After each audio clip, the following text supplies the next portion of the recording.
Welcome to the Quixer channel. In today's story, we unmask the process of what happens when a person has taken their last breath and is discovered without any identification, often years later.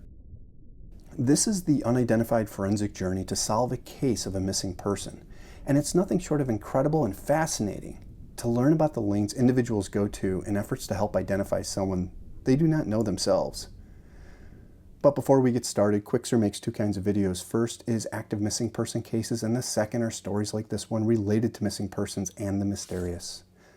So if you like these kinds of videos, please consider liking, subscribing, and pressing that notification bell. And if you really want to get excited, go ahead and leave a comment. So back to the unidentified people.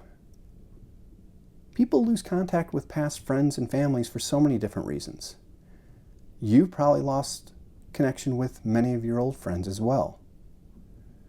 Maybe that person is motivated to see and experience something new, like leave Cincinnati, Ohio to San Diego, California, to dip their toes into the Pacific Ocean and feel the sun while walking on the beach. Or perhaps leave Nashua, New Hampshire to Tucson, Arizona, taking a path less traveled like the Jane Doe case we covered a couple weeks ago. A really interesting video and how she was identified, so please go back and watch that. Days pass into weeks and years, and maybe the family has not heard from them.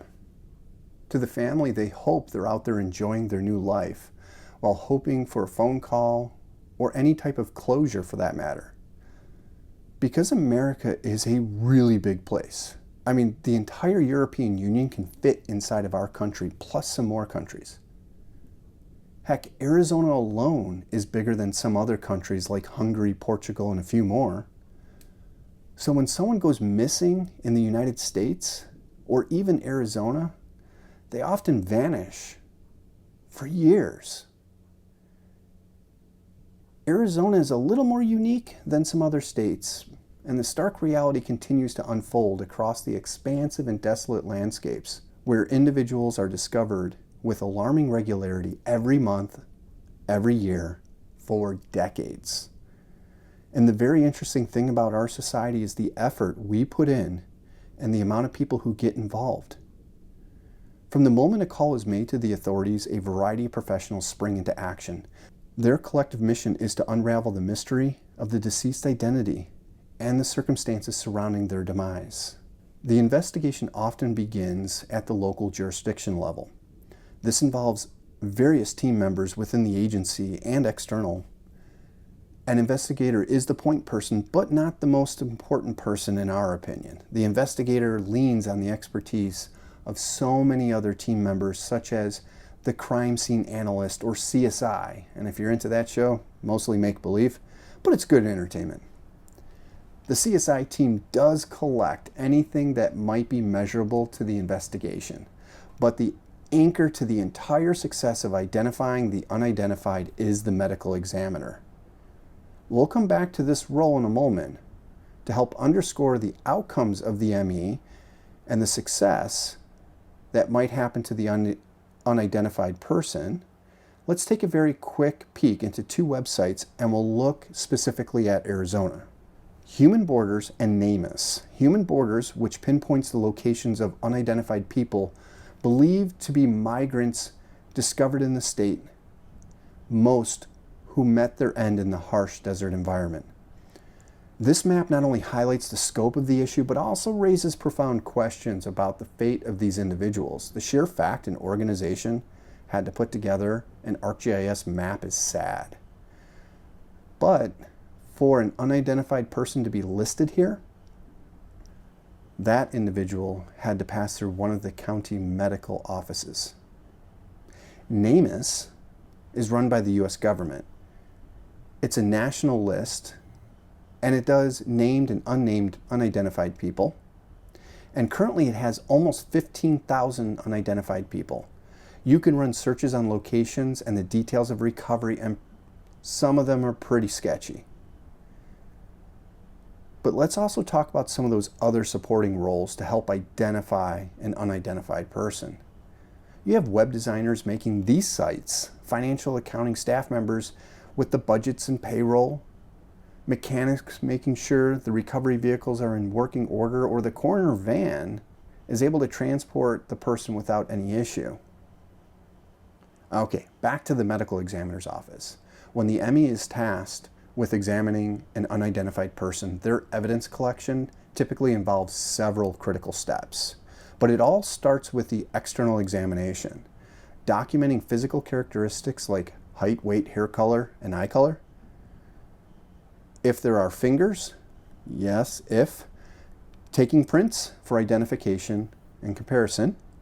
Examining teeth is a really big one because of the dental work that might be done helps identify if that was somebody from the United States or somewhere else. In another country, there are different practices. They take pictures of the body, clothing, and distinctive marks and tattoos. Now, another really important one is cataloging the clothing and personal items found with the person.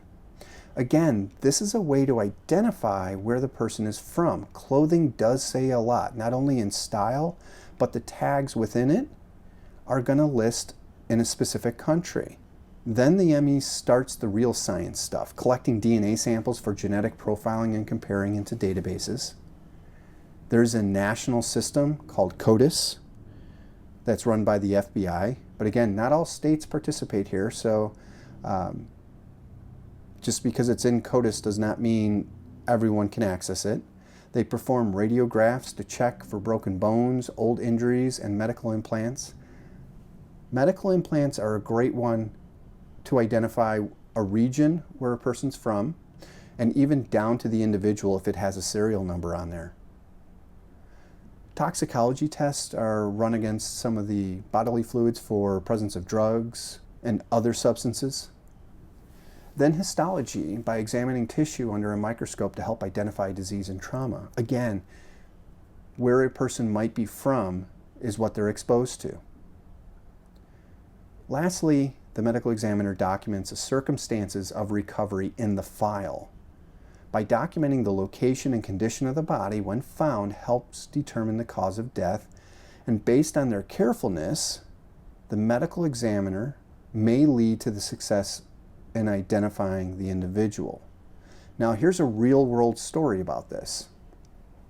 A few years back, a man was found in a Superstition Mountain in skeletal remains and unidentified.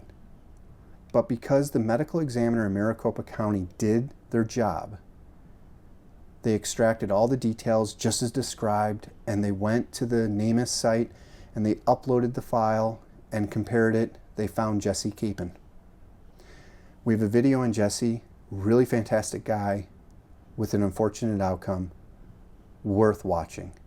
But that brings something to light. Arizona is only one of 13 states that share data nationally by law.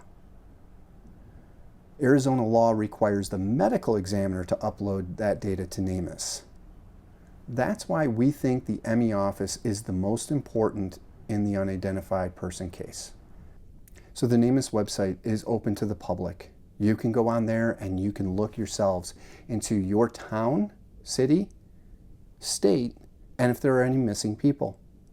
And if you want, find a story that is interesting to you, give us the NamUs ID and put it in the comments below, and we'll explore that case number. If you made it to the end, thank you very much, and if you haven't already, please like and subscribe. And as always, be kind.